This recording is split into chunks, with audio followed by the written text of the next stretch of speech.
So basically ये field क्या है, यूरो ऑन्कोलॉजी और रोबोटिक सर्जरी, कौन से मरीज का ट्रीटमेंट इस फील्ड के अंतर्गत होता है? सो यूरो ऑन्कोलॉजी मतलब जो यूरोलॉजिकल ट्रैक्ट है ह्यूमंस का, मेल्स फीमेल्स का, जिसमें कि किडनी, यूरेटर, यूरिनरी ब्लैडर, पेशाब की थैली, और मेल्स में प्रोस्टेट, मेल्स के टेस्टिकुलर ऑर्गन्स। सो ये सारे जो ऑर्गन्स आते हैं वो यूरोलॉजिकल ऑर्गन्स जो होते हैं, इनके जो ट्यूमर्स होते हैं, इनका ट्रीटमेंट को यूरो ऑन्कोलॉजी का अंतर्गत किया जाता है। और आज की डेट में मोस्टली जो ये ट्रीटमेंट है इन इन सभी कैंसर्स का रोबोटिक सर्जरी द्वारा हम करते हैं। सो रोबोटिक सर्जरी आप कह लीजिए कोई ऐसा चीज़ नहीं है कि रोबोट सर्जरी करता है। रोबोटिक सर्जरी एक एडवांस फॉर्म ऑफ लेप्रोस्कोपी की तरह आप समझ सकते हैं। लेमैन के लिए इसे आप इस तरीके से समझा सकते हैं। ये एक बहुत एडवांस टेक्नोलॉजी है जिसमें कि जो इंस्ट्रूमेंट्स वगैरह हैं वो इतने एडवांस होते हैं कि आप बहुत ही प्रिसाइज सर्जरी कर सकते हैं, बहुत मिनिमल ब्लड लॉस के साथ कर सकते हैं। पेशेंट की रिकवरी बहुत फास्ट होती है। जो हम ऑपरेशन आज से 15 से 20 साल पहले ओपन तरीके से करते थे, जो कैंसर्स के, प्रोस्टेट के कैंसर के ऑपरेशन या ब्लैडर के कैंसर के ऑपरेशन, तो खासतौर प्रोस्टेट कैंसर की बात करें तो प्रोस्टेट एक ऐसा ऑर्गन होता है जो बॉडी में, पेल्विस में काफ़ी डीप सीटेड होता है। तो जब हम ओपन सर्जरी करते थे तो 4-5 दिन का admission, blood loss, ICU admission, ये सब चीज़ें ज़रूरत होती थी।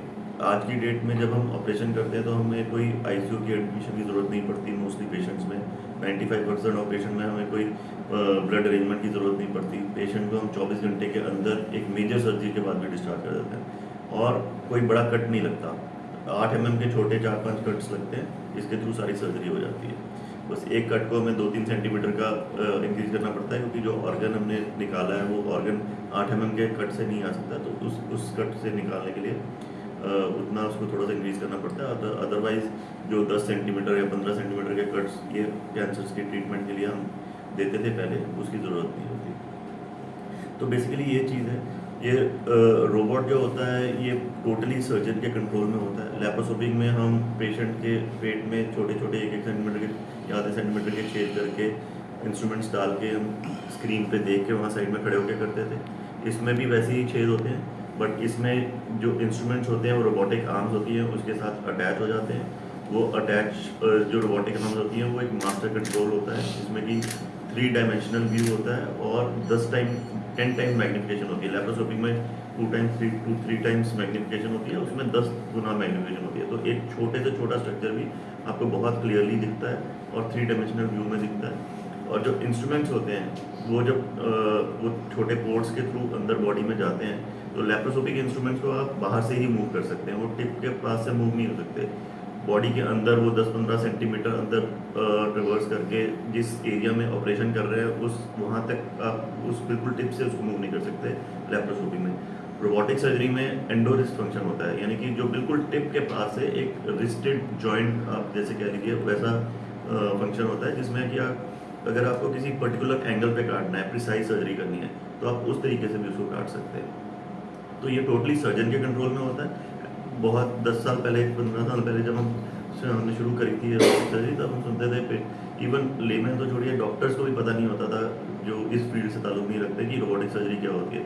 उनको लगता था कि रोबोट शायद अपने आप ही सर्जरी कर देता है या उसमें आप डेटा फीड कर देते हैं तो वो ऐसे कंप्यूटर में वैसे सर्जरी हो जाती है। ये बिल्कुल एक मिथ है, ये गलतफहमी है। Totally it is under the control of surgeon.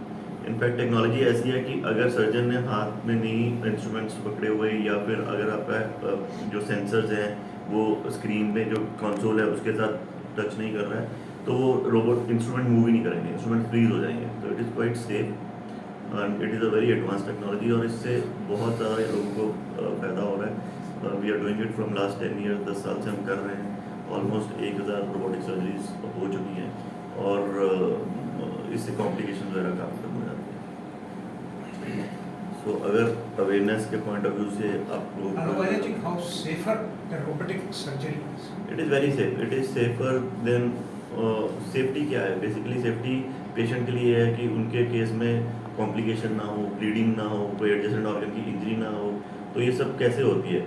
जब अगर आपको 10 गुना कोई चीज़ बड़ी दिख रही है, अगर आपको 1 mm की चीज़ 10 गुना बड़ी दिख रही है एज कम्पेयर टू जो आपको नेकेड आई में दिखती है। प्लस आपके पास ऐसे इंस्ट्रूमेंट्स हैं जिसमें लिए आप कॉम्प्लेक्स से कॉम्प्लेक्स सर्जरी आप डिफ़िकल्ट एंगल्स पे डिफ़िकल्ट स्पेसिस में जाके कर सकते हैं, तो ऑटोमेटिकली ये सेफ्टी बन जाती है। जहाँ तक टेक्नोलॉजी की बात है, जहाँ तक मशीन की बात है, वो टेक्नोलॉजी ऐसी है कि अगर वो सर्जन उस पर नहीं बैठा हुआ कंसोल पे, या सर्जन अब चाहता है कि वो नहीं, अगर वो अपना हेड से या सेंसर से दूर है, तो इंस्ट्रूमेंट डोंट मूव ऑटोमेटिकली, तो it is very very safe.